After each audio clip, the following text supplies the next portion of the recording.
I feel like we're interviewing a rock star and not an architect today.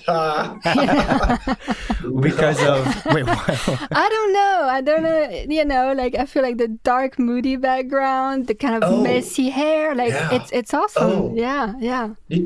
Messy hair? Is that a good? Yeah, I like messy hair. Yeah. I feel like you're very, and I don't know you personally, but I feel like you're very yourself. It seems.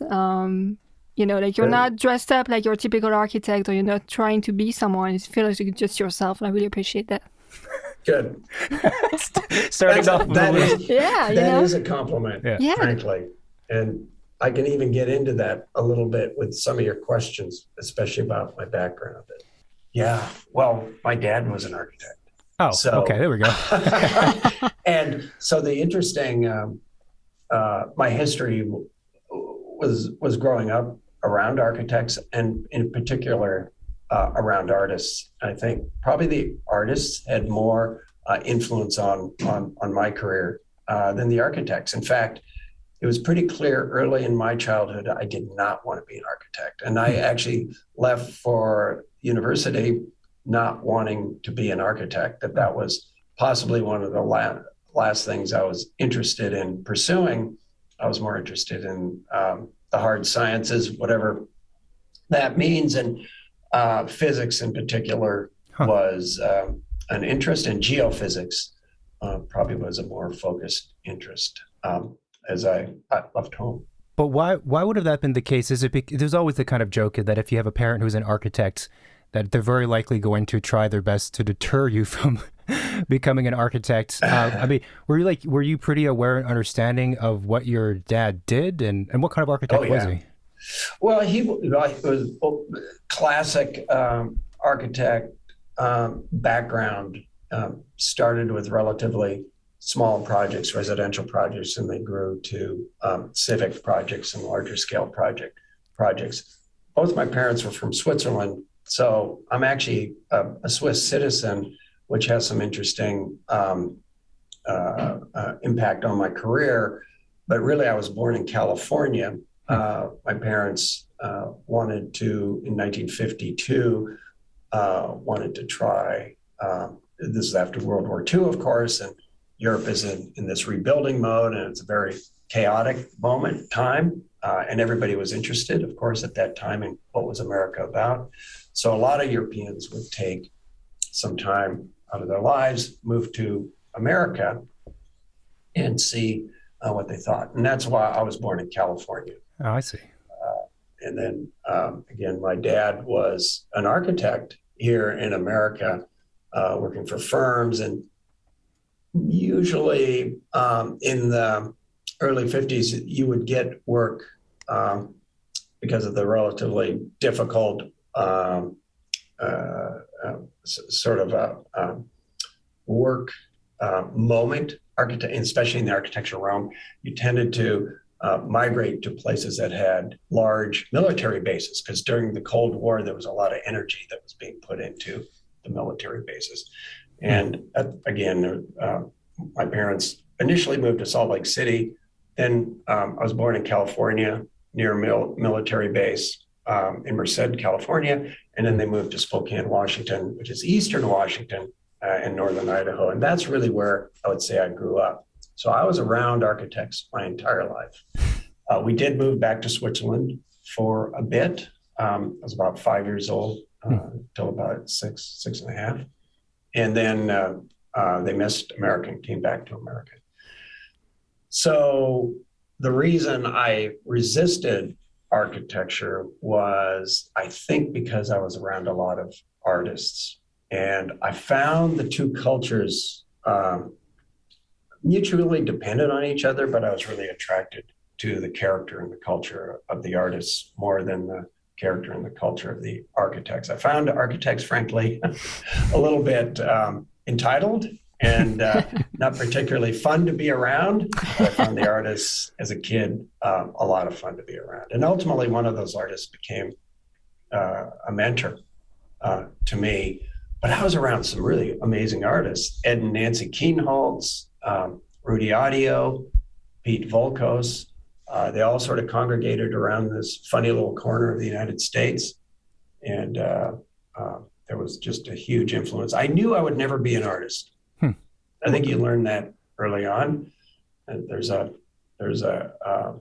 sort of a mindset, a culture, or a agenda of an artist that I don't particularly have.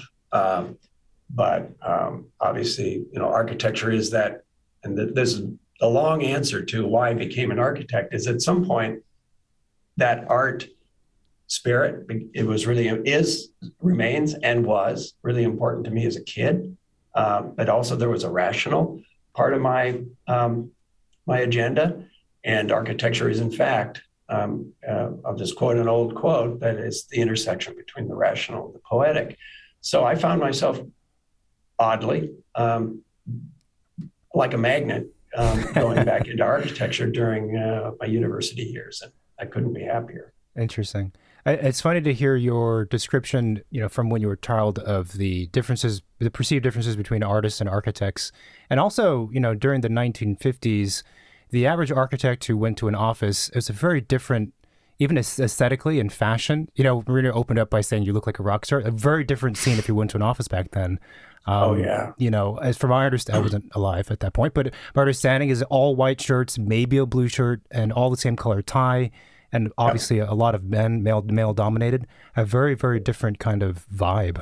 Does your opinion about artists and architects has changed since? Do you still feel like architects are mostly entitled and that's fun? That'd be a dangerous question to answer. But I think, like in any profession, you find your core colleagues, and I just have really close friends in architecture across the country and around the globe, actually. And we do share a DNA or an agenda that feels fantastic. They're very close friends, and they're doing great work. Hopefully I'm doing great work. And there is a collegial sort of group there. The question is a good one, though, because I do think you should, as an architect, really, in a way, work outside that your realm of architecture, because in fact, architecture is, at its core, you're a voyeur, right? You're a voyeur of culture. You're interested. You're a person that's curious about life. You're curious about what the situation is, and if you're too sort of focused on that group, on the architecture group, it's almost like speaking the same language to the point where you forget that there are other languages, and architecture is about every language, and that's why you want to go to all sorts of cultures, all sorts of professions, all sorts of clients, because again, if you're doing your work, if you're doing effective work as an architect, you're actually using that knowledge that you've gained just with all these different experiences. I think that makes total sense. I feel like sometimes it is difficult for the average architect to have that mindset, or to feel that way, or to operate that way, because it is it can at times be a very restrictive kind of profession, with the number of the building code, the budget, all these very pragmatic, real and serious things kind of can easily weigh down on a person, and it's easy to kind of just have all those many problems, which are complicated, become the full scope of vision. 100% agree. And I have a term for it, and apologies if people have heard this before. I call it skiing the trees. I grew up skiing. Skiing was a very important activity for me, as mountain climbing was very important as a kid. And I remember somebody once saying, if you ever want to understand somebody's personality, go skiing with them. And it's a great recommendation, because how a person gets ready for a ski day, how a person skis during the day, how do they make their choices? It's really interesting to sort of see the different personalities emerge. And my favorite kind of skiing, I'll say it's fantastic to go down a crystal open bowl of fresh powder and do figure eights or do a series of very tight turns. And in my generation, that was really important.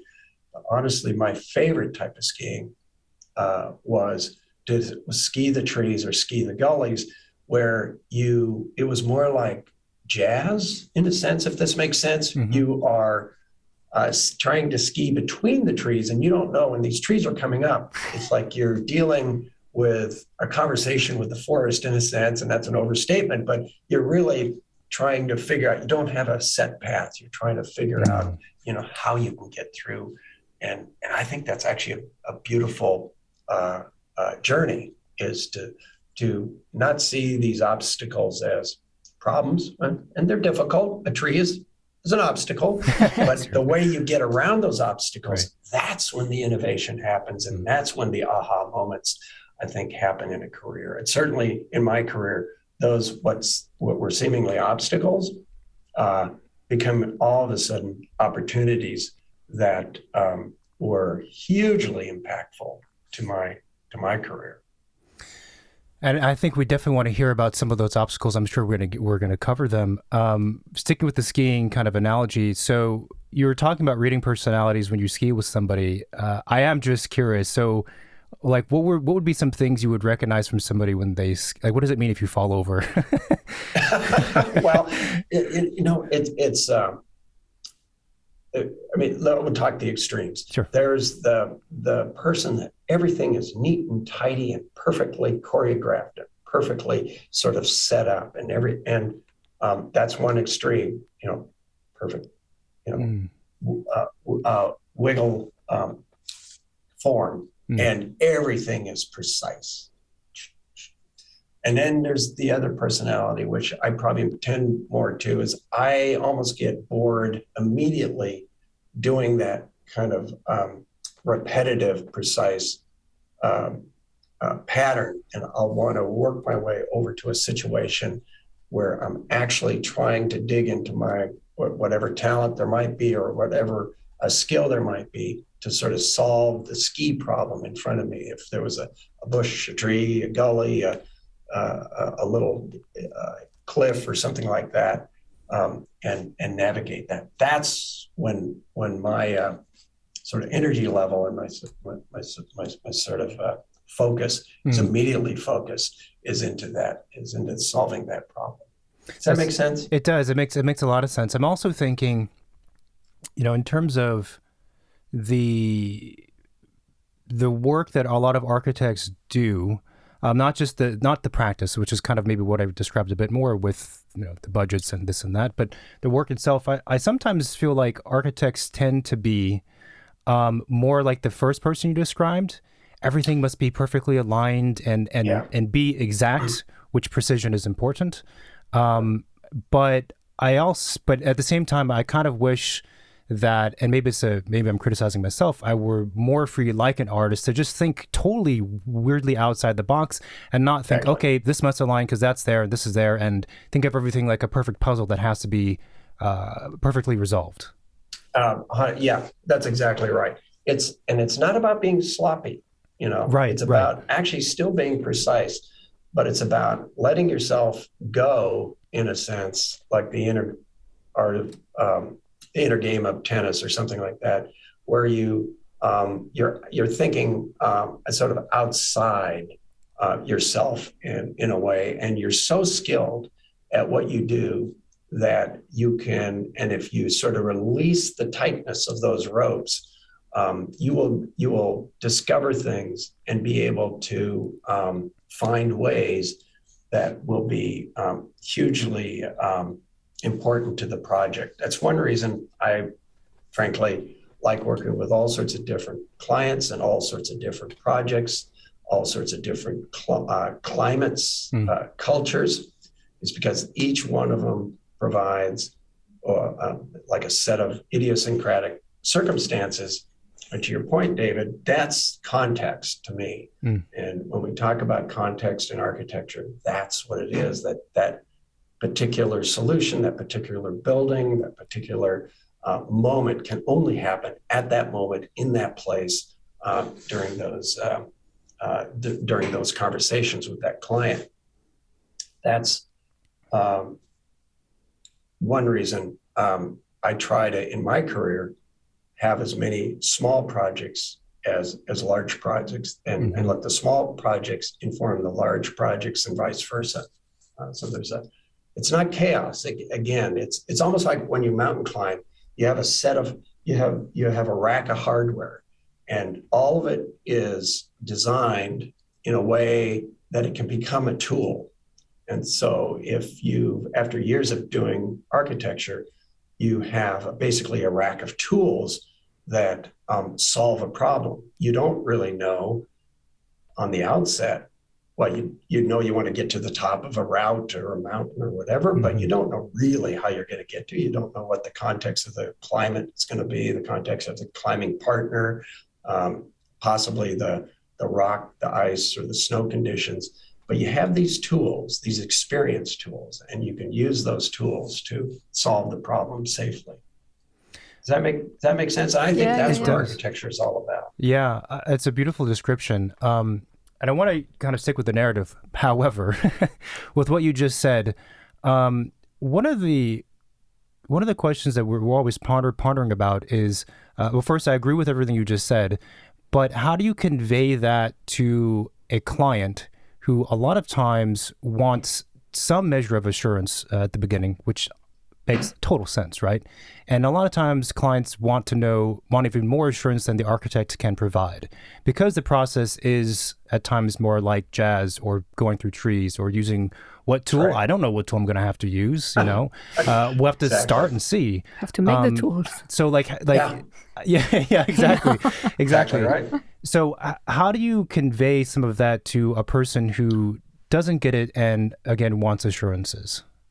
That's an interesting question, because I do think a client that hires an architect is already halfway there. Mm-hmm. They're already risk takers, right? They're already hiring a group of people in a situation they don't even know what they're going to wind up with. So they're already willing, in a way, to climb a mountain, because you want everything to be positive, but you're always set up with challenges. So you're already personality that I think has an agenda that's willing to take risks. And if you're looking for ultimate reassurance that the route is set and there won't be any issues, positive, negative, because everybody, of course, is trying to avoid the negatives. But if you balance out the negatives with the positives, because the positives of working with an architect are unbelievably higher than the ordinary. Because if you want to homogenize the risk to a certain level, you're going to end up with a more ordinary result, if that makes sense. So, and people that hire architects want extraordinary results, and I try to, and maybe this is something that becomes a little easier now in my career, because I've now been at this for so many years and I have so much background that, they can be reassured that in my career, I've had some successes and they've been attracted to contacting me based on those successes. So I'm not any different than the person that worked with other clients and met those successes. So there's some reassurance that the process is not chaotic or overly risky, if that makes sense. Now, early in your career, that's more difficult to have that sort of, to convey that kind of assurance to a client. Yeah. So you're back in college and you initially were studying to be a geophysicist, which is quite fascinating. And so did you switch during that time? Did you, change, what do you call it, majors within the same school? Yeah, I sure did. I figured out really quickly, David, I was not the most clever person in the class in geophysics, and it was just, who knows how we all make decisions, as we mature and as we as we kind of grow older. I think it was a naive decision, or not a decision, it was maybe a naive direction on my part. I was a mountain climber and a mountain skier, so I loved the mountains, and I loved the science of geology and the physics of how the tools worked, and and how the landscape was morphed and changed. And I still find it completely fascinating, but it isn't necessarily, I may find it fascinating, but it isn't necessarily, my just driving talent, if that makes sense. Sure. I mean, sure. I can armchair and be interested in it, but I don't think it would have been a wise career move. But, I wouldn't have guessed that being an architect was a wise career move. But I found myself just, I was taking art classes to sort of balance the science classes, and taking maybe an architecture class. And I just sensed there was a comfort and an understanding of what I was reading and what I was learning and what I was doing, that I think it just naturally worked back into becoming an architect. So what did your dad say when you told him you were switching major? He did say, "What are you going to do for a living?" So that after you told him. And of course, he was laughing and I was laughing, and totally fair. And it's an architect.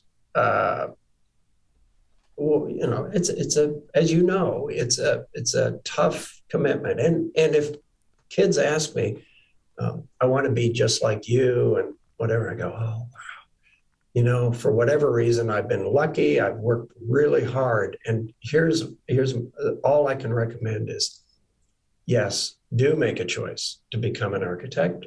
But it's got to be like, there are so many heartbreaks along the way. There certainly were in my career.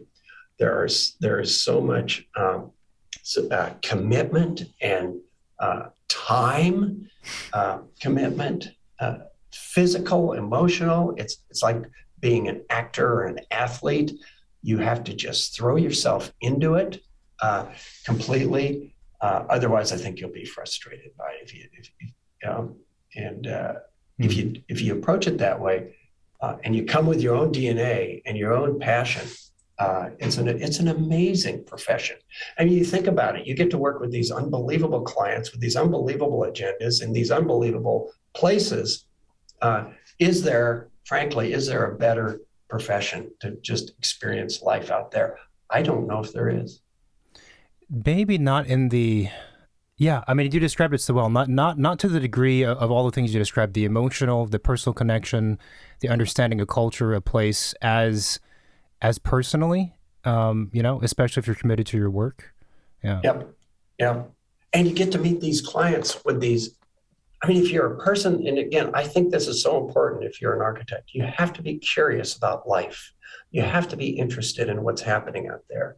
You have to ask the questions. And here you're working with all these different clients, a lot of them at the leading edge of their professions. And what an opportunity to get to look a little bit behind the curtain at that profession, at that lifestyle. It's completely fascinating. And of course, with that understanding, that knowledge, then you can bring that back into your own, hopefully richer design development agenda. You just have a better understanding of the world, of the landscape, of the universe.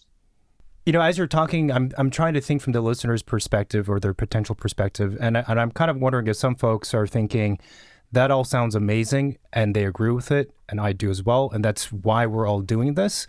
But also, you're Tom Kundig, you've reached the success, and so maybe it's like, oh, maybe that's easier for you to say these things and feel this way now because you've gotten to where you are. So I guess that's an indirect way of asking the question of, like, what were some of the times in the career that were difficult, like you mentioned, like heartbreaking, or the obstacles? Oh, I still have the heartbreak moments, even and I'll admit, I've been really fortunate. Things have, I've worked hard as you know, you work hard for your luck. Yeah. And I think that's true in architecture. And I've been lucky and I've worked hard. And there were so many moments as a young adult, working in a profession that was kind of way larger, in different areas that I didn't know where I was going. I didn't really know how it would work out. But there was something that has always been part of my DNA, and that is I love adventure. And adventure, I don't mean like you're doing a solo trip across the Northern Africa or something like that, although that's kind of terrific. I don't know why, but I was taught by, well, no, I know why, but I was taught by both my a close climbing partner and the artist I grew up with, that life is short and life is an adventure, regardless of what you're doing. And you should just be optimistic and energetic about how you engage it. And that's easy to say sometimes, but when you're right in the middle of just a really tough spot, and we all have tough spots all the time throughout our lives, it still is something you can fall back on. And then if you've done that enough to realize that you come out of these tough spots, you learn something from it, and it actually leads to something better, maybe impactful. I don't know how to describe it. And I would agree, David. I mean, at this point, there've been enough successes that I would have to agree. I really am lucky, and I really do have a moment in my career where things are easier, not necessarily easier to generate. I still think design is a hard process. It doesn't come that easy to me, but I have to work hard at it. But there are career sort of career directions that are a little easier, and I have a little more flexibility on at this point. These are great perspectives. I mean, even as you were talking, I was going back to the idea of kind of skiing between the trees and thinking of things as an adventure. So at the very least, like when you said, you have something to fall back on. So when a problem happens, you're going to be upset, of course, right? But it's part of it. And if there's the possibility that it's going to ultimately, yes, be for the better, then it's like, okay, let's figure this out. Let's move on. Let's stay positive, I guess. Yeah, well, in fact, there was a moment in my life when I was 16 years old where I had basically a near-death experience with an avalanche in the Canadian Rockies on a winter ascent, and it all worked out, and of course, and we got out. It scared the living hell out of me. I was only 16 years old. I still think about my parents, if they had any idea, really. I mean, they had heard it happen, but really how close it all was.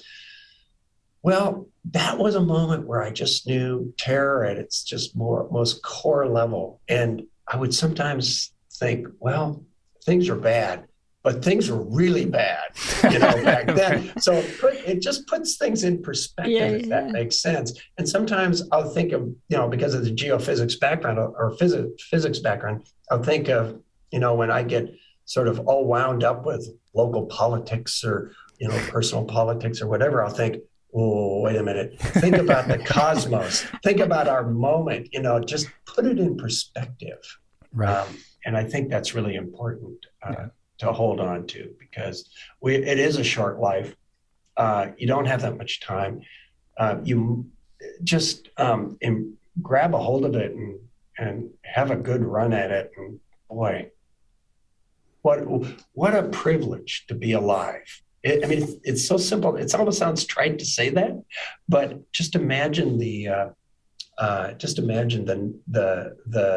lottery we've all hit to be alive and experience all these experiences. And I just think we hit the jackpot to be alive. I'm going to loop back that last like 30 seconds every morning for myself for the next. Oh, God, I forgot. Well, no, there's so many stories.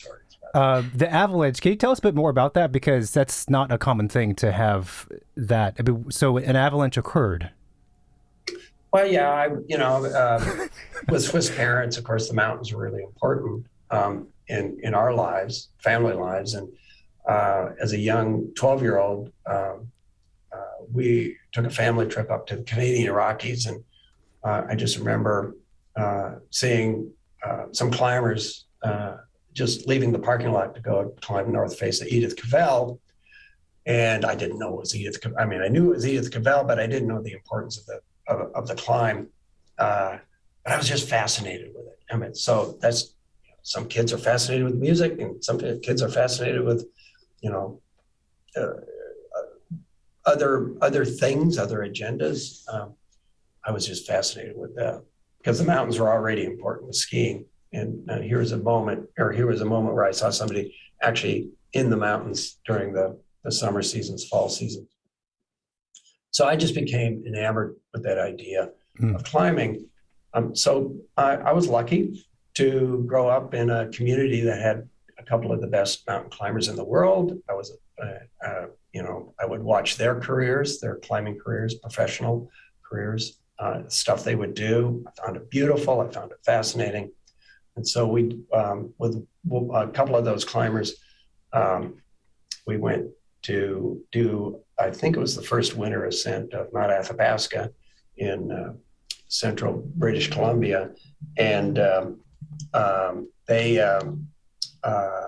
it was something like minus 50 degrees Fahrenheit when we approached the mountain, and the sun came out and hit the top of the mountain. Literally probably half the mountain came down on us and turned like I was on a rope, and I was running off to the side with the lead of the climb. And at the last minute, the avalanche turned and only hit us sort of peripherally. I think we kind of passed out in a way because of the situation. And it took 2 or 3 of the people in our party down part of the mountain. So it was a very lucky moment. And we all got out safe, thankfully. And I think that was 1971, 72, something like that.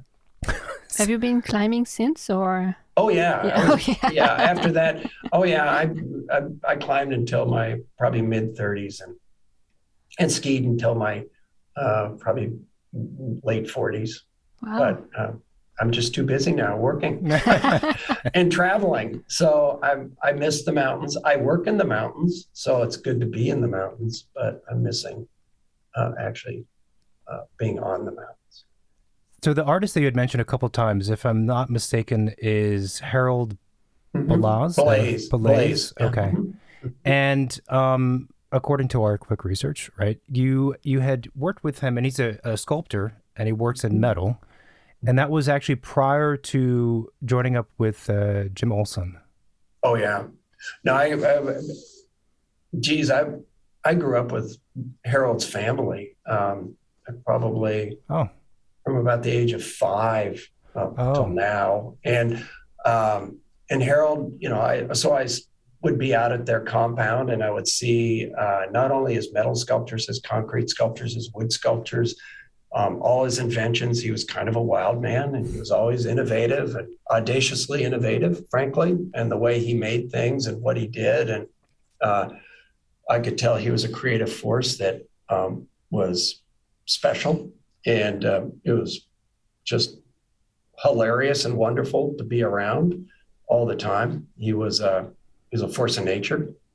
I don't know if I've ever met anybody that's worked harder in their life against all odds in a way, and yet he still had an optimistic spirit, and on so many levels he was a mentor to me, to work hard, be creative, and just have fun at what you do. So most impactful for me was probably his his desire to take risks and use his tools to make risky stuff, or take materials and push the materials to their limits. So I grew up with steel. I'm very comfortable with steel. That obviously had a huge effect on my career. So a lot of the work especially my mid-career work, was a lot in steel when people were not really working in steel. So that became really an important part of my success, because I was working in a medium that people had avoided, or not avoided so much, but just not thought of. It was very natural for me. Right. He worked in concrete, he worked in wood. So his agenda was always to engage the materials. It's really important for him as an artist that he actually understood the material science of the thing that he was building, even if it was instinctual or intuitive. And that, I hope, comes out in my work, is that I learned to actually really have a deep understanding of the materials that we're working with, and let the materials, in a way, guide the decisions, the design decisions. So they become rational decisions. Because again, architecture is the intersection between, I believe, poetry and the rational. And the tectonics, or the science of materials, there's a rational basis for that. And if you understand the rational basis of that, then you can make some really poetic, I think, architecture. I think it'd be very difficult for an office to, to get to your guys' level, like full stop. but concerning the work itself, do the kind of quite intricate and custom and unique steel details, and the mechanical, the moving elements and the non-moving elements, and all of that, without having a pretty serious, what I understand, a pretty serious background and understanding of the materials as you described. Yeah. And this, I guess, also ties into, there's sort of a question that comes up more and more, I guess, recently, maybe in the last decade, of architects knowing less about construction broadly and less also about specific materials and the nuances of how they work, and having that close relationship with them. Like, that doesn't exist for a lot of architects, because everything's on the screen. It's all CAD. It's all abstract. And so I don't know if I have a question, but there seems to be a friction there, right? A discrepancy, a difference. 100% agree. And I don't want to be the old guy that talks about, I was doing this 30, 40 years ago, but it's interesting. It's an interesting conversation, frankly. And I do have, obviously, a lot of opinions. And when we hand drew our projects, there was a tangible, visceral sort of relationship to, I think, what you were doing on the drawing board. And you had this sort of amazing peripheral sort of vision.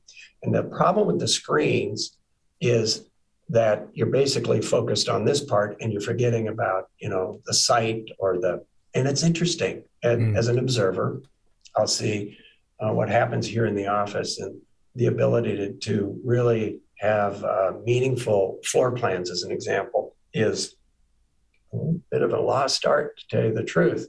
And because we had no three-dimensional sort of real tools other than perspective sketching, but you could cheat those, of course, and make whatever you want. So you had to sort of maintain this in your head, if that makes sense. Right. And it's really natural for me to look at a floor plan, look at a section and an elevation, and assemble. It's just because I've been doing it for so many years. It didn't come natural to me initially. I really had to work hard at being able to put together plan, section, elevation. And I really had to understand how to read a floor plan. And this is not exactly what you're asking, but it is something I think really important that I realized a number of years ago. Is I had a little bit of a music background, and I would be with friends that were really good musicians, and they could look at a sheet of music and they heard it. They didn't have to, because when I look at music, following all the bars and the notes and the rests so I have to sort of follow the menu in a sense, but they could just feel the music. They heard the music. They knew what was happening. I thought that was a skill I just didn't understand at all. I didn't understand their genius. I understand now that after doing floor plans and working with floor plans all these years, I can actually also do the same thing with a floor plan. So in a weird way, what we do as architects is we're composing music, because that's what a musician does, right? Or a composer. They're making marks on a piece of paper that has some sort of reference to a built thing. Well, that's what we do as architects.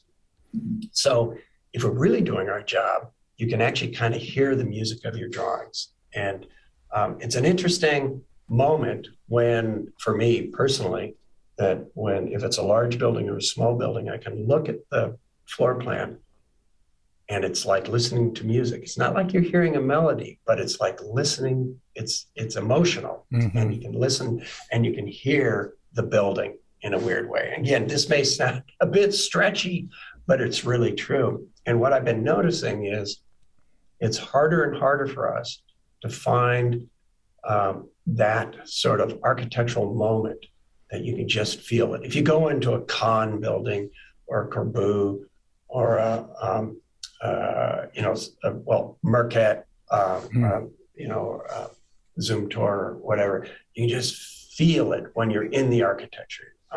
When you're actually in the building, they are soulful buildings. It's kind of rare now to find that in a modern building. And I don't know, I'm speculating. It may be the process of how we imagine these buildings and make these buildings work. Again, that's an old person talking. And I worry about that a little bit, because I do think, maybe the tools right now, the computer, digital equipment is maybe like in its infancy, and it's just really crude at this point. We're dealing with big chunks of charcoal, right? Rather than, at some point there's a more poetic connection to making places. Back to one part of your statement was about materials, and that is really true. That if you work with materials and actually have to work with them, you really do understand the weight of steel, the porosity of wood, or the weight of wood, also the strength of wood, and concrete, the brittleness of concrete, and you begin to sort of understand those parts. If you're only in a digital world, that's an abstract world. Nothing wrong with that. But what's interesting is when you see what you can do with a digital system, you can do virtually any shape. Well, there's actually an interesting dilemma there, because if you're making any of these shapes and then digitally cutting out those shapes out of something that is like a tree, which grows straight, right? You've immediately left, if this makes sense to you, a lot of stuff on the shop floor, because the reason 2x4s, 2x6s, and beams were straight is because the trees were straight, and that's a very efficient way of using the wood. But if if you're cutting out wood, into some sort of crazy shape, or you're bending steel against its nature after it came out of a mill, which is more or less straight, you're actually using more energy. You're putting more stuff. Sorry about that, guys. You're putting more stuff on the shop floor. It actually becomes kind of an inefficient process, right? Because you're not understanding the materials. I think as well. Does that make sense to you guys? Yeah. Yeah, it does. And when you say on the shop floor, are you talking about material waste essentially? Yeah. Okay. Exactly. Just to be clear. Yeah, it's what's on the floor. Right. Okay. Literally what's on the floor. Okay. What's on the floor. And of course that gets recycled or it gets turned into whatever, but it's an indicator of an inefficient process. Yeah. I think a lot of what you're saying makes sense. Going back and talking about the meaningful floor plans, because that's the word you used was meaningful. So do you mean you mean that floor plans that don't have that don't, when you see them, have the music. Yeah, exactly. There's a proportionality that we don't. That's the best way to describe this. It's like we don't experience necessarily a building as a floor plan, but we experience a building. And what that means is it's a 360, it's a sphere experience. Even though your eyes are in front, you're still feeling it behind your head and around your head. So, and then we're dealing with this two-dimensional medium, which is a floor plan, a section, and an elevation, and maybe some details or whatever. Those are just instructions. Those are really not architecture yet. But when it gets built, it is an architecture. So it's just like the music. When that music is played off the composition, the marks and measures, that's the music. And a building finished is the music and how it's used. But you can actually, just like a composition, you can actually feel the music in a floor plan. Or at least I think I can. I sense, I know those projects that are successful because I do so many projects, and I can say that there's a relationship between what I thought really felt like that works to when it's built, it feels fantastic. Yeah, it feels better. And when it doesn't work, you can kind of tell. Yeah. Is it a superpower that you gained during the avalanche? No, I don't think it's a superpower. Believe me, it never came particularly easy, but I do think it's experience and just focusing on it and working at it. The athletes we work for, they're the same. Everybody wants to be an athlete at that level because they think this is this star power and they've got this notoriety and everybody's interested in them. They're center of attention. Boy, they worked hard at that sport, whatever they were working at as a child when there was no audience, there was no cheering section. They weren't on a team, but they were relentless and they kept practicing because they loved what they did. I don't know if there was ever an athlete at that level at some of the levels out there that it came easy. I mean, maybe it came easy at a certain level, but to really get to that higher level, they really had to work. Yeah, I don't think so. Yeah. Because at that level, I mean, not that I'm a sports expert, but everybody is super, and with any profession, like really, really hardcore. Like people don't understand, like they're alien people with the way they live, the way they think. Like 100%. And that's what it 100%. Takes. And it's hard for people to recognize that if you're, I don't know what LeBron James, we finished the LeBron James Innovation Center at Nike, and we just know a little bit about LeBron. He is, obviously immensely talented, but he took that talent and he just worked so hard to raise it to another level. The other thing you were mentioning with the floor plans and the question of like, is it because of the tools, the computer? I also agree that the digital tools we're using are in their infancy stage. I totally agree with that. And it's like, and even 10 years ago, it was like 20 years ago, very, very, very clunky. And it completely destroyed the previously designed process and the fluidity of it and all those things. Like someone once described to me, and it's changed. It's this kind of example has soothed, but someone gave an example of it. It's like you're let's say you're a mechanic or you're trying to build a car, and when you're using the computer programs, and this was a quote from like maybe 10 years ago, it's kind of like you're going to reach for the tool, the wrench you need just by memory, by feeling, but someone says, okay, wait like 30 seconds and then I'll give it to you. And then you can continue with your work at every step. But, and I was like, that's kind of true. That's what it feels like sometimes, computers loading. Okay, cool. I'll wait 30 seconds. Yeah, absolutely true. Because there's that break. Yeah. That happens. And you already have a break. And I mean, what's happening up here has a hard time even getting to your fingertips. Yeah. There's a break that happens there. I also like, go ahead. I was just going to say digitally, the digital fabrication is actually the future. I mean, in so many ways, we're having obviously labor issues, and but if you can use those digital materials in a material rational way, the future is unbelievable. I mean, we use a digital fabrication shop in Canada to deliver some of the work because it's remote and it's really hard to bring labor to those spots. And it is efficient and it's material efficient, but we're also trying to use the materials and digitally fabricating them in a material rational way, if that makes sense. Yeah, it does. It's I don't know. I don't want to go too into the architectural education because we always harp on about it, but it's a challenging thing because for architects and aspiring architects, there's so much to learn with the software that it eats up like 90% of your time from year in school, let's say from year 1 to 4. And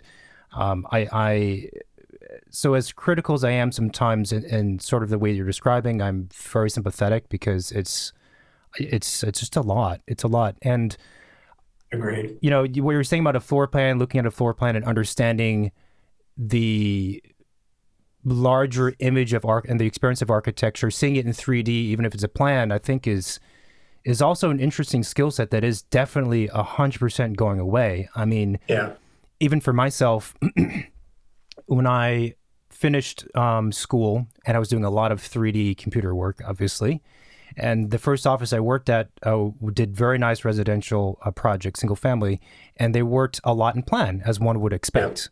Yeah. And I'll tell you, the first 2 weeks, I was like, I have no idea what I'm looking at. Exactly.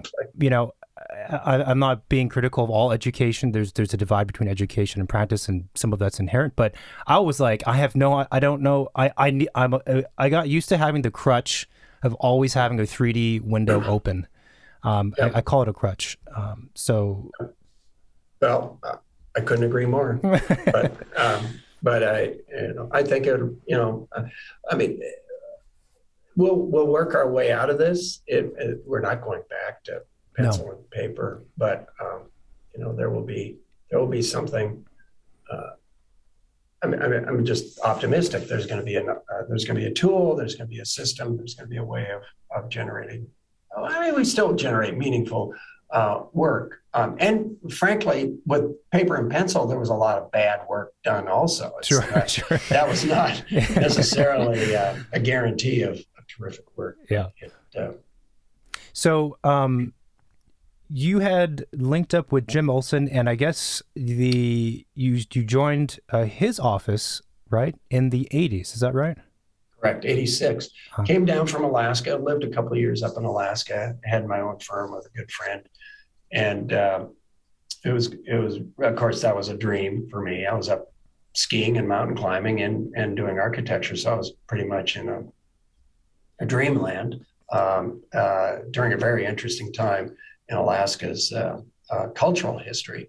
But I had to come back to Seattle and was thinking, where am I going with my career? Because again, I was pretty serious about mountain skiing and mountain climbing, but it was pretty clear that was not going to be a profession I was going to end up in. So I was in a transition, and it was a moment in time where it worked out beautifully. I was always impressed with Jim's, and I'll say this sometimes, or I haven't said it more recently, but I would say it certainly in the past. I was really interested in Jim's kind of relentless position that he took in architecture. Because when I came back down from Alaska, it was very deep into the postmodern style. It was far beyond Venturi and Rossi. Now is becoming just part of the culture of architecture, postmodernism. And I kind of, honestly, I had a problem with it. And there was a moment where I actually thought I wasn't sure I was particularly interested in just immersing myself in this kind of style. This kind of I worked for other firms, and I was watching this guy, Jim Olson, who was doing his own thing. And it wasn't it was a modern architecture with his own take on it. And that's really important to me ultimately, is that you really want to bring your own personal DNA into a situation and mix it with the clients and colleagues and whatever. But his DNA was what he felt was an important modern architectural agenda. What I found impressive about it was that it was not particularly seen as a popular style, but he just felt that it was important, and he was relentless about following his own lead on that. And I was almost more interested in his character than I was in his architecture, if that makes sense. And then I thought this just felt right to be in the same, working for a personality that was true and authentic to his own inner agenda. And, couldn't be happier. I mean, he's 84 years old, and he's still, I think, I may be wrong on that. I hope I'm not. It's somewhere in the 80s, and I couldn't be more proud of him. He's still working almost as hard as he used to, and he was also like Harold, hardworking individual. So how did that work out? You just called him one day and be like, "Hey, Jim, you want to meet up?" Yeah, well, in those days it was sort of like that. Yeah. I didn't even know if they were hiring. In fact, it turned out they really weren't hiring. It was a horrible time to be in architecture. The economics were just a disaster at that point. I think that was the years of interest rates at 12 to 18%. So wow. Obviously those are difficult times. But I gave them a call, and if I recall, they said, well, we're really not hiring, but we'd like to just meet with you. And I met with them, and they said, wow, we really shouldn't be hiring you, but we'll hire you, And I don't even know if I had necessarily anything important to show at that point, but I think for Jim, it's hiring a personality. Well, it was like my interest in Jim. Mm-hmm. I was more interested in his character than I was in his architecture, I'd say. And I think it was the same for him. You'd have to ask him. But, I hope it was the same. Yeah, that makes sense. I think also the work that you guys produce is you're very well known for the single family houses, for sure. And there's a certain kind of, I don't know how you would describe it, aesthetic, style, approach, manner, philosophy, whatnot, philosophy that it gets expressed aesthetically. And there's the focus on materials and kind of using materials and honoring them, as you described, and the intricacy. And like obviously, a lot of people know the large turning cranks, for the windows, because that's a feature everyone's fascinated with. I was wondering, when did that manner of architecture become more crystallized for you guys? And if that was truly a blending between you and Jim, or how did that come around?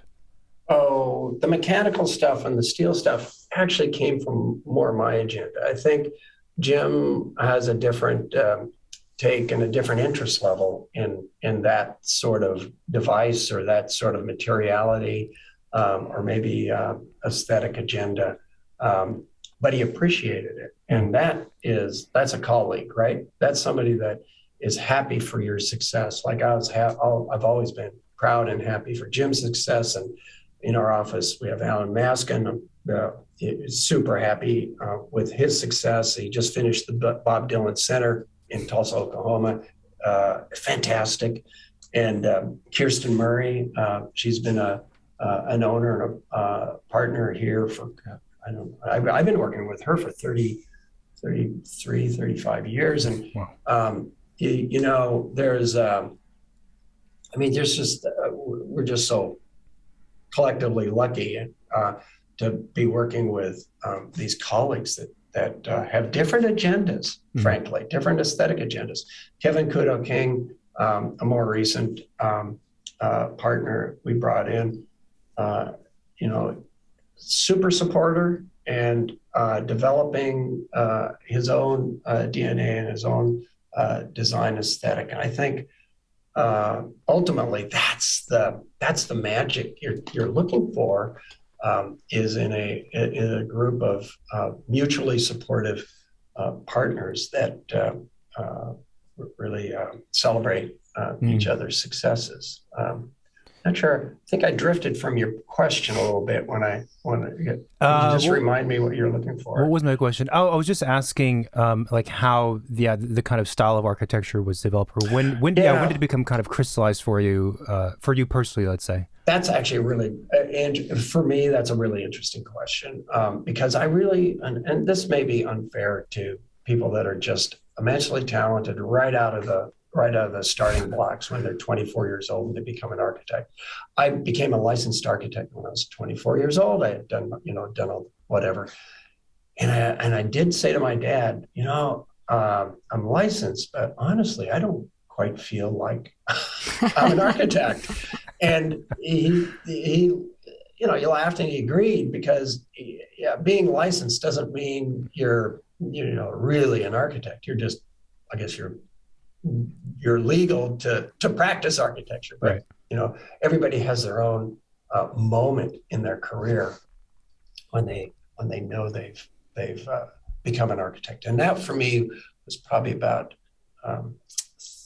37 years old, something like that, where I had harvested, and this is to your question, David, I had harvested my experiences growing up in an extraction industry area of northern Idaho, eastern Washington, and worked with an artist that made pulleys and gizmos and things like that to move very heavy sculptures, just using his arm muscles and my arm muscles and leg muscles, whatever, just using physics, basically. And I found it completely fascinating. And of course, that was also, I was coming out of mountain climbing, doing the same thing, material science and physics and whatever, and just really engaging the nature of nature in many ways. So all of a sudden, there was a moment where I was sort of, before that, I look back at the work I was doing back then. It was a little floundery, if that makes sense. Mm-hmm. It didn't feel complete.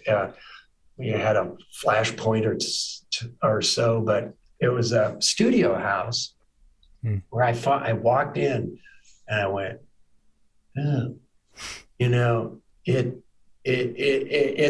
it's a place. It's a place that just means so much to me at the core. It's not a reactive. It didn't feel stylistically derivative. Before that, you're looking at magazines or looking at what colleagues are doing. This one felt like it came from the core. And since then, I've used my youth and my history growing up around artists, growing around architects, mountain climbing, mountain skiing, traveling, adventures, and that's my library, if that makes sense. And at 37 years old, which, I'd say, wow, you're kind of old, when it kind of... I was going to say you were young. Well, I don't know. It felt right. It felt like listening to a floor plan. You hear the music, and I could feel the music in that project. Again, it was a culmination of a lot of that stuff. And again, I have colleagues that support our own idiosyncratic directions, because I don't think, certainly Jim wouldn't sympathize with the gizmo thing. Again, I was just always interested in physics. I was always interested in the extraction industry, machinery, and all that stuff because of the mining, logging, and sawmill industry I grew up around. I just found it interesting. I grew up in a hot rod culture. So I would see, the machinery, the reinvention.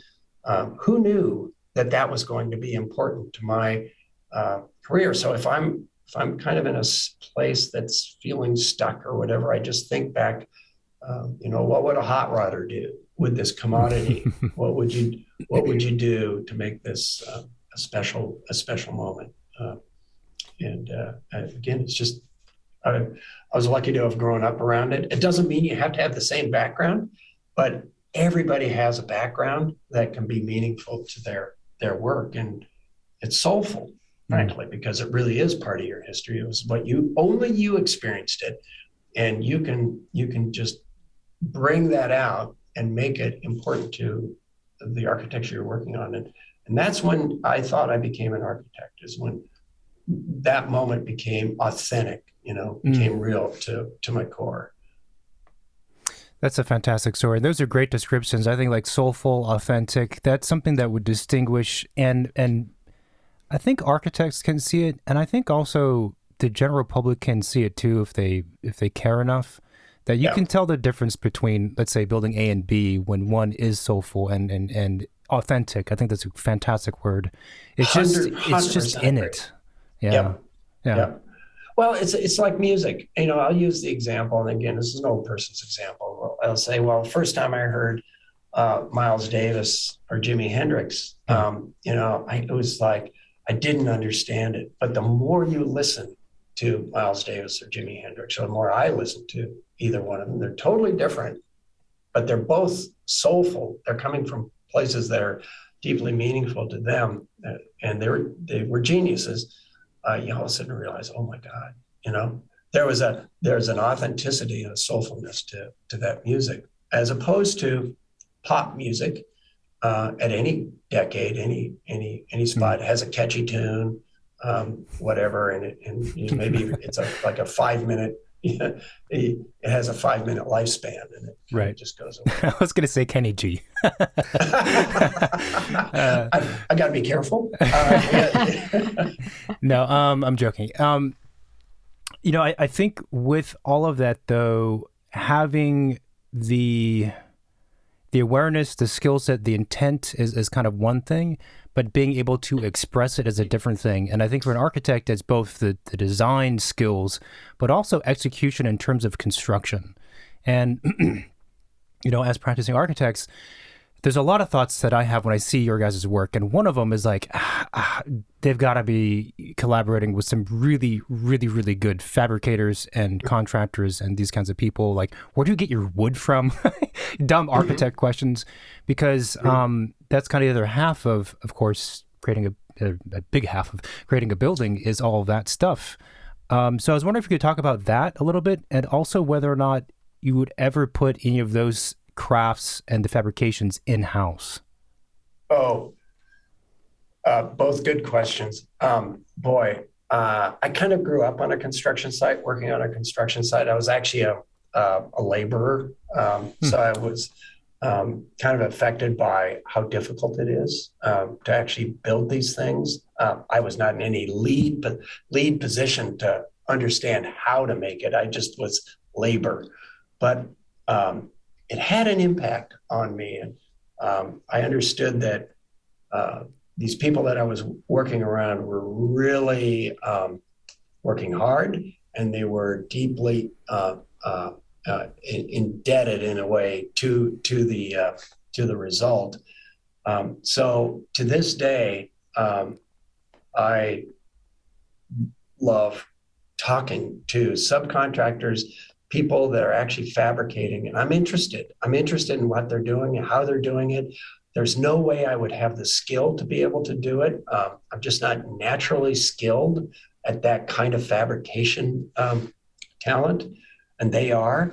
And I just find it, again, I'm curious about all these things. So I'm curious about, why are you doing it that way? What are you doing it? And when they understand that you're actually interested in what they're doing, they'll share an idea or a thought that is hugely impactful to a design, to a detail. There are so many details on projects I've worked on that I could attribute to a conversation I had with a craftsperson, either in their shop or out on the site, that everybody thinks, oh, that's amazing. Well, it came from a conversation, and you have to have those conversations. So the craft of these buildings, the hard craft, and let's be clear, this is it, to be a builder, a craftsperson. This is like athletic work. This is hard athletic work, and it is tiresome. And so only the utmost respect for people that have a career in the building industry. So I actually just have such a deep amount of respect for them that they understand it, they can read my respect, and there's a conversation. I think that's really important. Now, in my career, that's becoming more and more difficult because now I'm kind of like flying around. I'm not really in the construction administration as much as I was, and I'm bummed about that because I think it's a missing opportunities. See, there was a second part of the question. Oh, I kind of tied that into whether or not any of those fabrications happen in-house. Yeah. Well, of course, we've had conversations about design build, and especially with the digital fabrication agenda, which of course takes fabrication out of the hands of the individual making it. So there's a whole conversation about the changing fabrication systems. And it becomes easier to, well, not easier necessarily, but it becomes maybe more of a possibility that, a firm that's generating the digital information can actually take the digital information, the planning, whatever, and sort of manipulate it into a digital fabrication agenda. Right. That probably is the future. I don't think it's here yet. Again, we have terrific conversations with our fabricator, and man, it's just amazing the power of some of this, some of these programs out there to deliver work.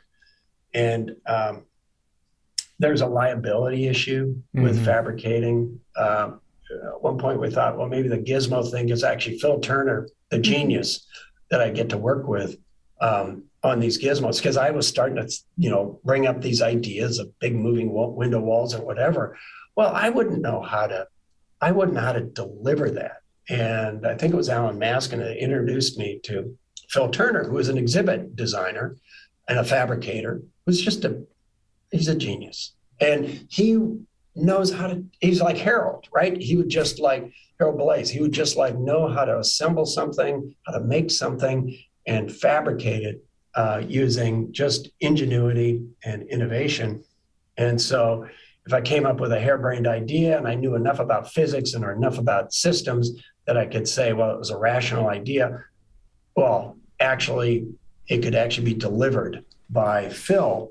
And so that's what Phil owned. He used to own Turner Exhibit. So when he came to work for us 15 years ago, the discussion was, do we actually fabricate these devices that a lot of people ask me to be involved in?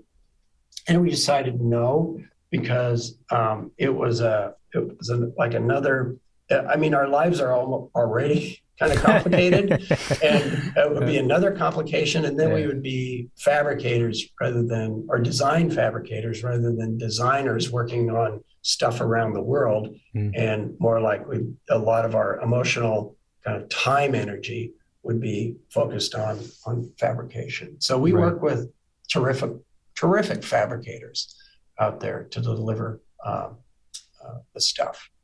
You guys started as a fairly small office, if I'm correct, right? And you're now over 250 people in two pretty big cities. How was that always the plan? Like, how did that work? Because I feel like oftentimes a lot of offices grow either intentionally or not intentionally, and oftentimes it seems to me that one of their goals is to grow, maybe to expand the portfolio, maybe to do bigger projects. It seems to me, based on your guys' work, that it's not so much about that. It seems like it's maybe more about refining the craft and actually growing the design skills more than those aspects of the profession. So correct me if I'm wrong. No, actually, Marina, I think your summary feels absolutely right. There was never a plan to grow to any scale like this. And I think, it's kind of shocking, frankly. And we're not, if you came to the office, you would immediately recognize we're not a vertically sort of hierarchical office. I mean, obviously, some of us have been around and we're in a position to make a decision, whatever that has global impacts in the office. But it was always colleagues working together. And we saw some success, and that led to other opportunities. And your point is spot on. I think we just are adventurers at heart, that if all of a sudden an opportunity came along and that was an adventure, we'd be really interested in it and doing it. And so all of a sudden these adventures are coming in, and you want to do them all because they're so interesting and fascinating. And we work really hard on those adventures, and they keep coming in, and at this point we have to choreograph, how do we actually deliver? And right now we're in a stress point in delivering, but we'll, like in the past, we'll figure it out. We went to 25 people. That was like, oh my God, how are, in fact, there was a moment when I think we were about 60 or 70 people. Jim Olson and I were in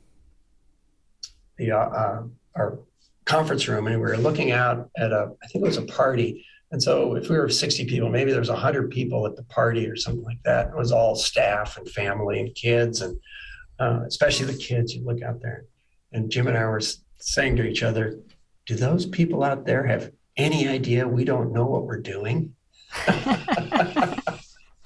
And it's kind of like, that's the spirit of the place, is that it actually turns out maybe we do sort of know what we're doing, but it's like climbing a mountain. You're carrying your gear, and you don't exactly know the route, you know the direction, and you just have to solve the problems along the way, and embrace and enjoy the adventure.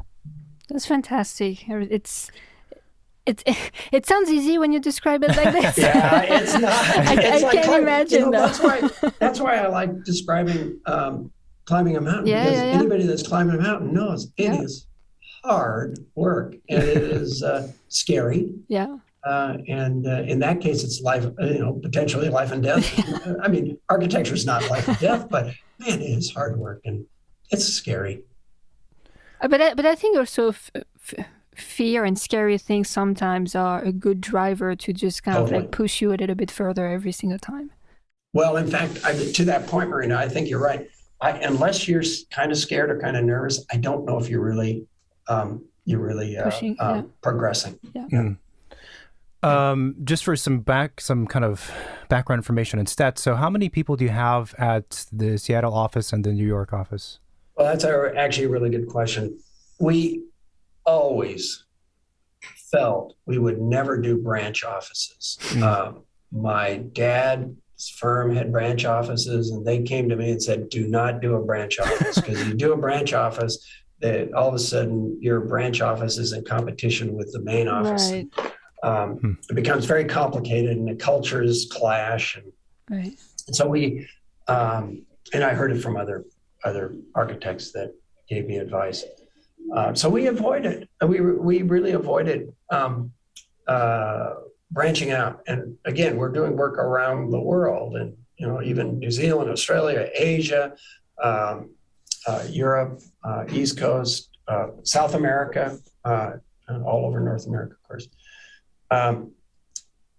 So about 2 years ago, during the pandemic, when everybody was supposedly leaving New York, or there was this exodus out of cities and whatever. And Marina, this is back to your point about risk, is we looked at each other and we said, now's the time to move into New York, because everybody is leaving. So we always were not contrarians, but we always said, well, the patterns, they're doing this, maybe we should do something a little bit different. Not that we're just looking to do something different, but just investigate what might be interesting about doing it differently. Mm-hmm. And of course, New York is a center for all of us. And of course, New York's a fantastic city. And we just felt like, we have to make a commitment as urbanists, as architects. We have to make a commitment to one of the major cities in the world. We've already made a commitment to Seattle. So we took a risk, and we had no idea where it was going, but we felt it was important to show some solidarity in a weird way, in a small way, with New York, that no, we're still people and human beings, and New York is a fantastic place. How could you turn your back on New York? So, and it's intentional that maybe we have 12 people maximum in New York. We kind of call it an outpost, not a branch office. It's like a studio that just happens to be a couple of thousand miles away, but it's really intended not to be a center. And of course, who knows what the future, where the future goes and how that evolves, because again, we're not in the business of predicting. Right. We're kind of in the business and not really reacting either. It's kind of like riding a surf. You're surfing, you're on the wave, and you're changing, modifying as the conditions change or the surf is moving. It'll be really fascinating to see X number of years from now how the New York office evolves and how it changes in tone or doesn't change. Because it's obviously I'm assuming it's located in like Manhattan or Brooklyn. Yeah, it's in Manhattan. Yeah. It's just close near the corner, 38th and 5th Avenue. Oh, so yeah. Near Bryant Park. And yeah, it's a great location, and it's a great little office. And gosh, I was just there a week and a half ago, and I couldn't be prouder of everybody, that we can actually do that. And what another amazing adventure. Yeah, it's another great perspective to have with it. Someone had once told me, talking about offices that start somewhere else and then end up having a location in New York, that they had felt, and many offices do that, right? Because New York is a hub. They had felt that very few actually do it in a way so that they they stay closer to their roots. So office will have a branch office in New York City, but they become a New York office, whatever that means. That's exactly right. Yeah, and that's going to be interesting to see if that happens. Now, the people that are in the New York office are from Seattle area. Well, they're like me. They were born and raised somewhere else. They moved to Seattle. They spent a few years with us, and now they're moving out to New York because they want to. Yeah. So, it's a cool place to be. Yeah, it sure is. It's not the worst place to be. No, it's a fantastic. God, it's just got energy. The other thing that's fascinating with the 250 people and the growth, and maybe some of this was covered already in a sense, is that when you look at the work that you guys produce, and the office starts small and grows big, you would almost assume, and the work maybe grows big with the office in terms of scale of projects. You'd almost assume, maybe this office is very kind of like micromanaging-y because the work is so detailed and so personal and all these great marks, right? That there's got to be a head author that maybe they're a cool guy on paper, but like in the office, it's more like, I do the sketch, you execute it for me, and that's how we're going to be structured. But the way that you've described everything is comes across sincerely as being not that at all. Yes and no. It's really true that all projects are led by one of the owners. Now, we just made 9 new owners. I forgot. Anyway, it used to be 5 of us, and it's just recently changed. I forgot how many we are. I think you have 14. Yeah, exactly. It's 14, 9 and 5. Yeah. So it's always been absolutely. Of course, David, the question is spot on. In order for us to actually deliver terrific work, the owners actually have to be working harder than anybody else in the office and actually be involved in the projects, deeply involved in the projects. And I would always say, because I came from an old school background, that in order to work in this office, you worked on all phases of the project. So if you were there, as an intern or a staff architect or a principal or an owner, you were there at the scribbly phase, you were there at the concept phase, and all the way through to the technical phases. Because in fact, I think the technical phases are really important, because if you understand technical and construction administration, you can take that experience and make rational decisions at the design phase, which I do believe is still true. So when you work with me on a project, I'm, because of the privilege of being here for so many years, that I'm kind of, and Brian McKay Lyons had the best description that I heard, is that at some point I have the privilege of drawing the last line, or this is what I think we should present. It doesn't mean that the ideas don't come from Brian or everybody else in the firm. And that's the way it works here. Best idea.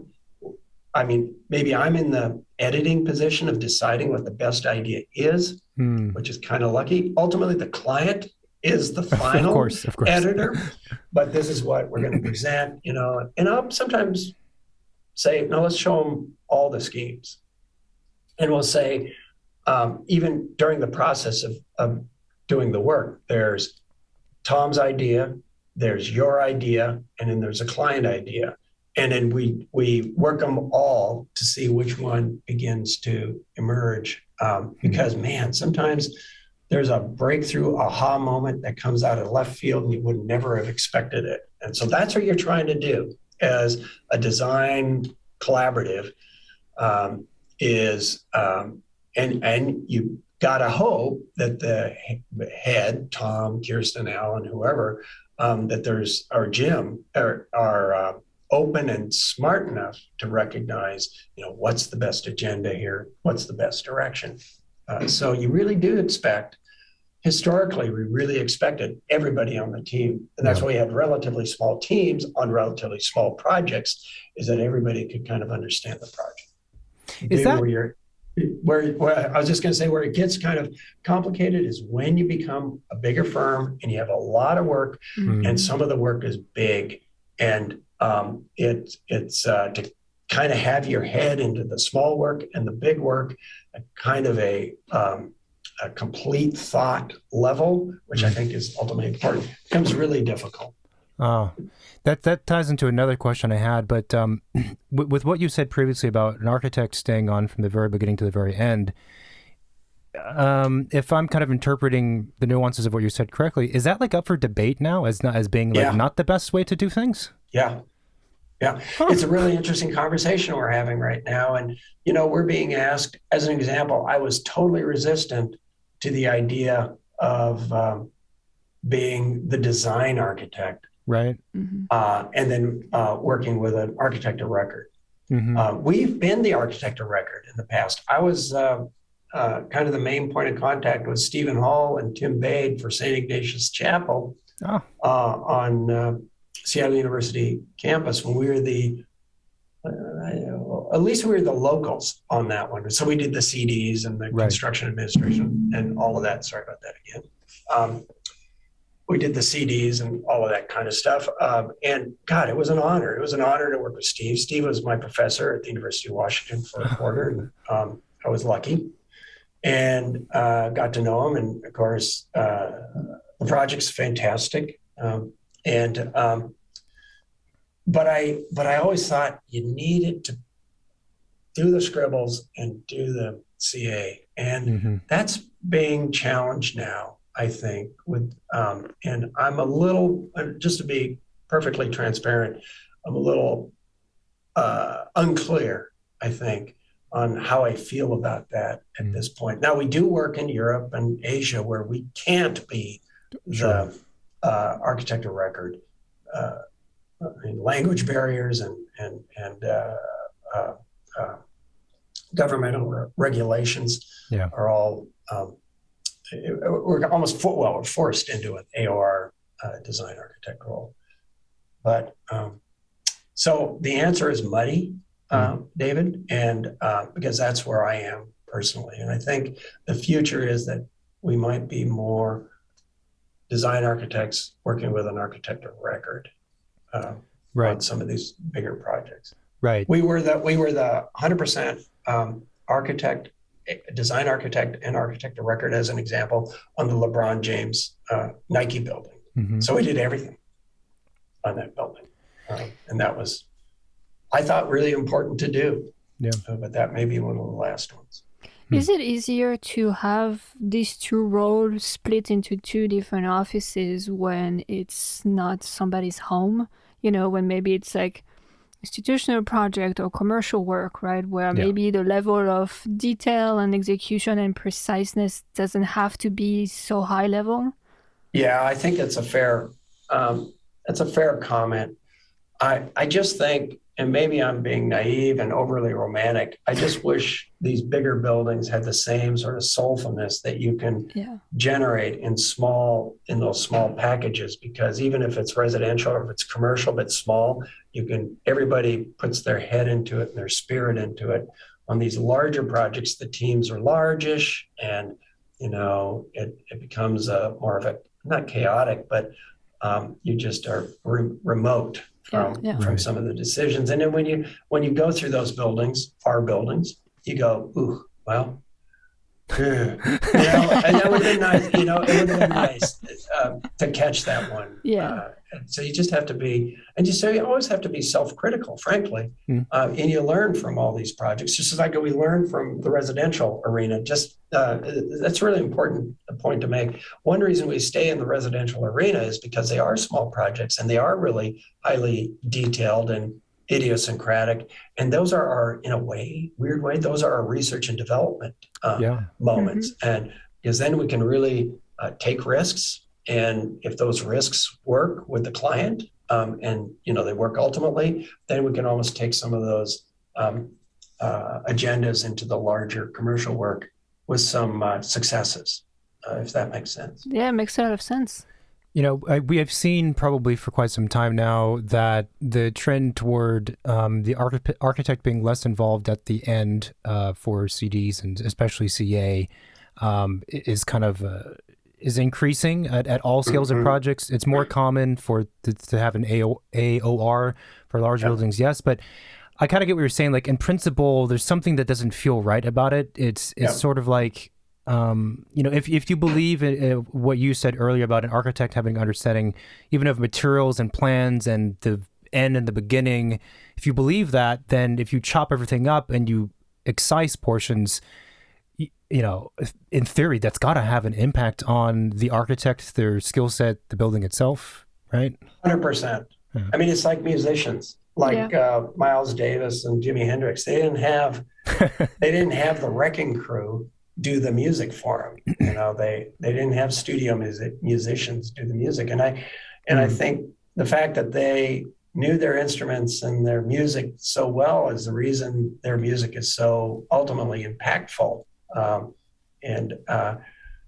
think that's where, it is tedious work, frankly, and it really is kind of scary work on some of these, with the liabilities is, of course, to the moon. And, but the experience of delivering technically a project and delivering technically or a construction during construction administration is just so important.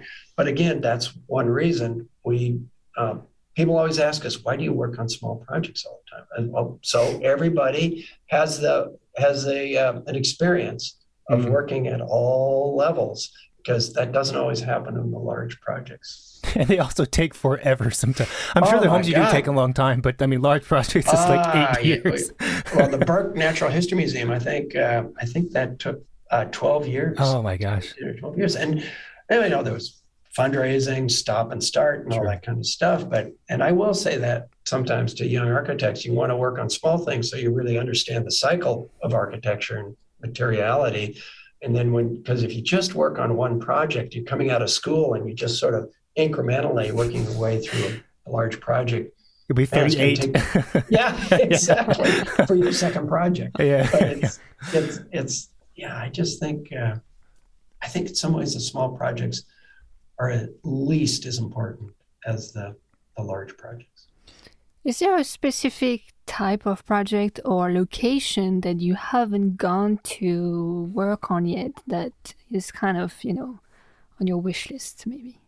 I get that question asked, and I have a hard time answering because I've been working on so many cool things and in so many cool places, and it's like, oh no, I kind of did that.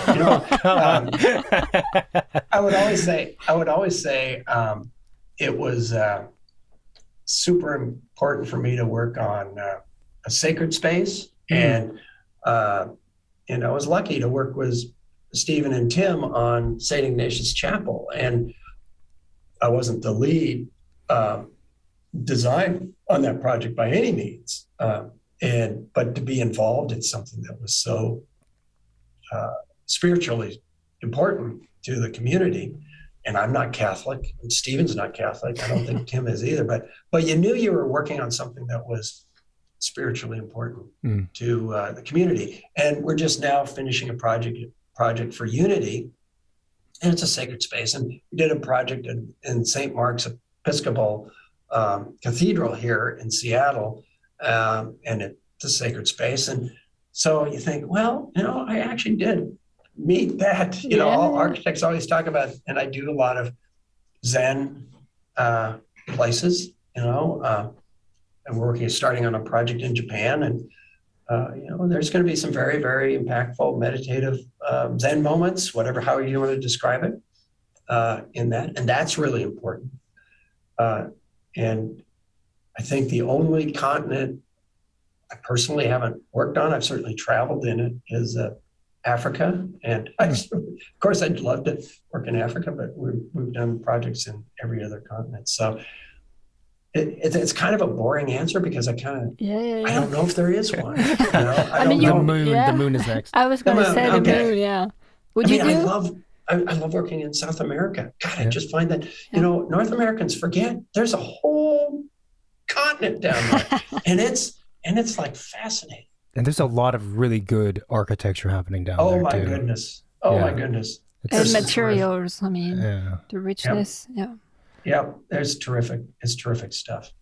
Talking about large and small projects, and you briefly had mentioned that sometimes maybe mentally it's difficult to jump from one scale to completely different. The question I had regarding that is, I think from what I've seen, there are architects who are very good at doing large projects. They have big gestures, diagrams, and whatnot, and big cultural kind of critiques that come with those. And then there are architects on the other end who produce very immaculate, the best of the best houses, let's say, single-family houses, even large ones. And when either of these two architects start to get to the other side, it falls apart. Yeah. Small scale architects, their larger stuff has no order to it. Yep. Large scale architects, they have no poetry in their houses. Yep. And there are a handful of, I'm sure there are many, but from my knowledge, there are a handful of architecture offices who do both scales really, really well. And you guys do that. So I was wondering, if the office progressed from large to small scale projects roughly, how did you manage that larger scale, and how do you be successful at both? Oh boy, I wish I knew the magic formula on that. Maybe, David, the best way to answer the question, it's tempting for an architect to be cynical. And if you're working on something large or working on something small, I always notice this. If the team is cynical, the project isn't poetic. But if the team is engaged and excited, I think there's something that happens with that building that takes it out of the corporate realm, if it's a large building, or the soulless realm, and it becomes a building that has more meaning. And because you can see it in the to your point, you can see it in the residential arena when sometimes larger architect will do a residential, or larger firm or a firm that does large work will do a residential project. They don't understand, what it means. What's the sort of personal space realm? How do people actually move and flow through a space? What's comfortable? What isn't comfortable? It's just all personal um, almost genetic vibrations in a way. It's instinctual, it's intuitive.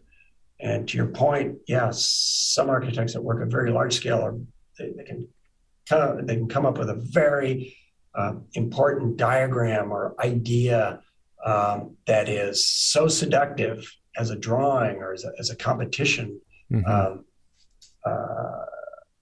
entry that if you're a judge or a juror, you know how to read a scheme, you might be able to sort of gather what the real poetry, the small scale, the nano poetry is.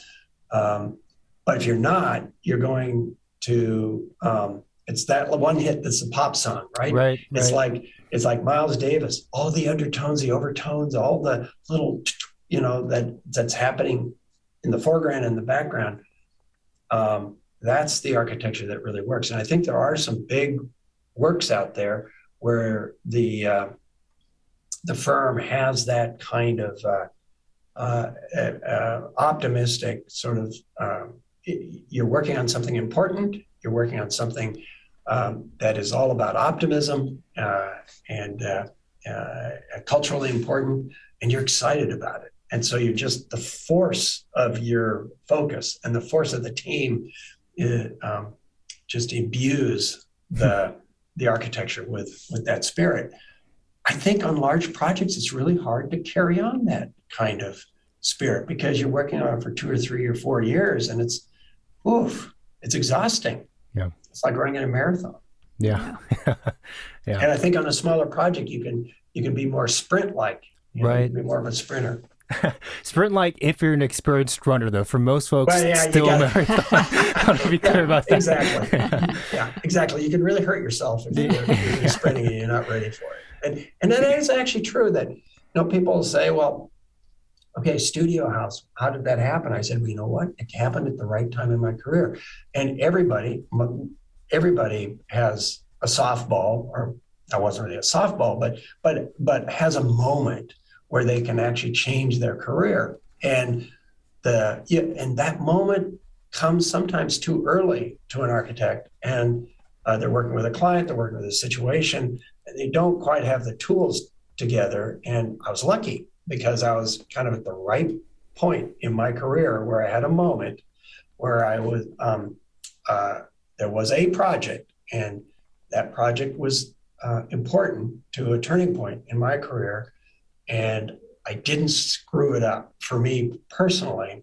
And I took advantage of it. I had the tools at that time to take advantage of it. Is it 100% architecture? No, I don't know if I've ever done 100% like masterpiece. I don't know about that. It's not for me to decide. I go through that building. I see the little nuance mistakes or whatever, but I feel good about it. It was like a mature piece, but I was there at the right time for that. And then if it comes too late in your career, you don't want to be cynical or burned out. Yeah. So it's a timing thing, but most important, you have to be ready for it, and you have to you have to when it happens, and it happens in everybody's career, because sometimes you hear, oh, you were lucky, Well, okay, but everybody's lucky. Everybody has a moment that they can turn into a career defining architecture. I think you're right, and I think and I think it applies in general to life in general. Yeah. Luck doesn't come to you; you kind of have to provoke it, and it's there. You have to take risks and make choices, and put yourself out there and try things out. It's not. It doesn't come easy. No, and they always say, well, when you fail, just pick yourself up, and do it again. Well, that's kind of easy to say, because when you fail, it's pretty devastating. Yeah. And it really is hard to just pick yourself up. But if you look back on a life, and I look back, at this point in my life, I can look back on those failures that I had and just how they spun me out, and I didn't feel good about it, where I was going. But for whatever reason, was able to sort of maybe not consciously learn from it, but kind of get back on the feet and take it to another level. And if anyone listening, if you are bummed out, just listen to this recording. Problem solved. Well, I get bummed out. I mean, gosh, last week I just went, oh, God. We'll have to interview you again when you're bummed out. Yeah, exactly. The B-side. Exactly. And because everybody, Sure. everybody has tough times. Just going back to Studio House, was that the house that we talked about previously, where you kind of realized like what your architectural DNA was? Yes. Really? Yeah. It was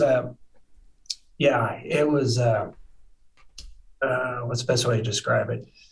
I came out of academics, I came out of, school, and I was working for more corporate architects and had my own firm up in Alaska, and for what, did some okay things, but I would always walk away from them and I think, what is it missing? And,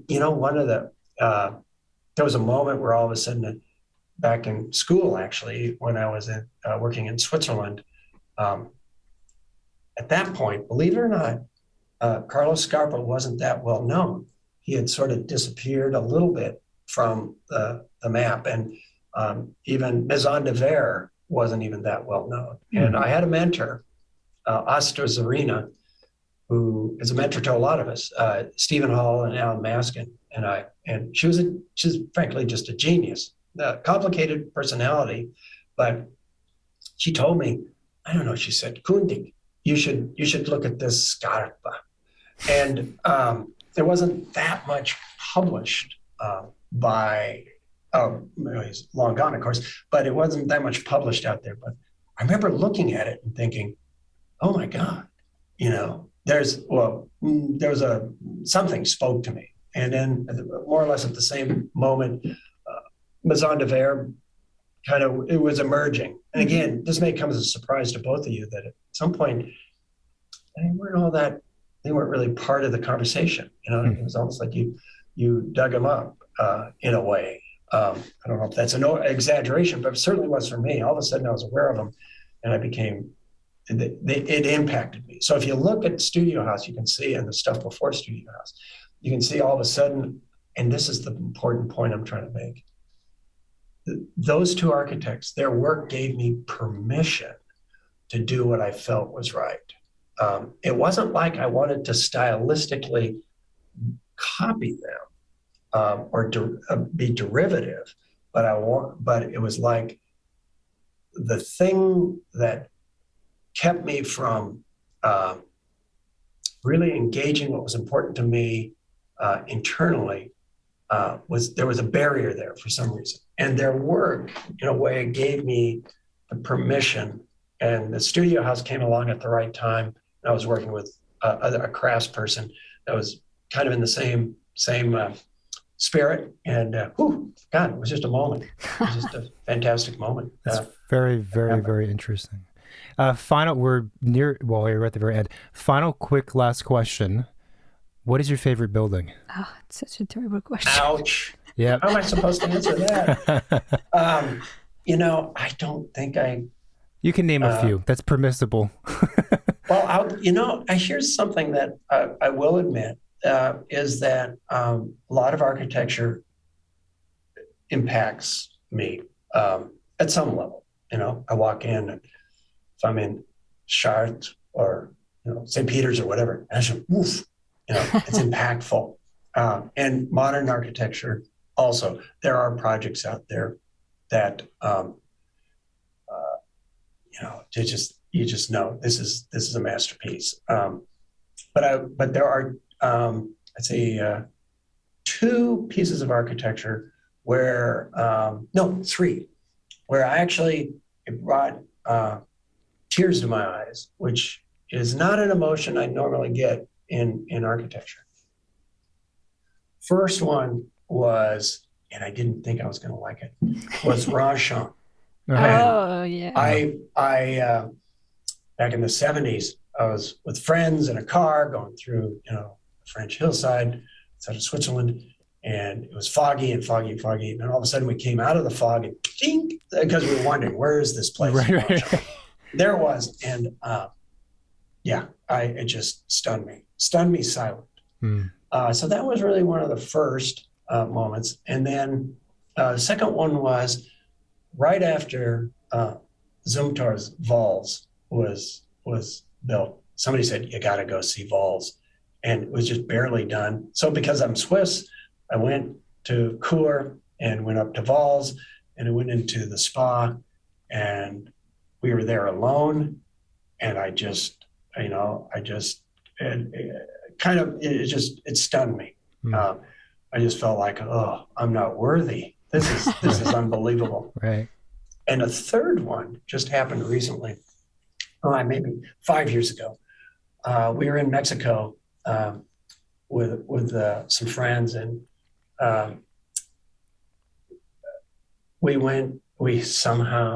they got us into to see Barragan's chapel in Mexico City.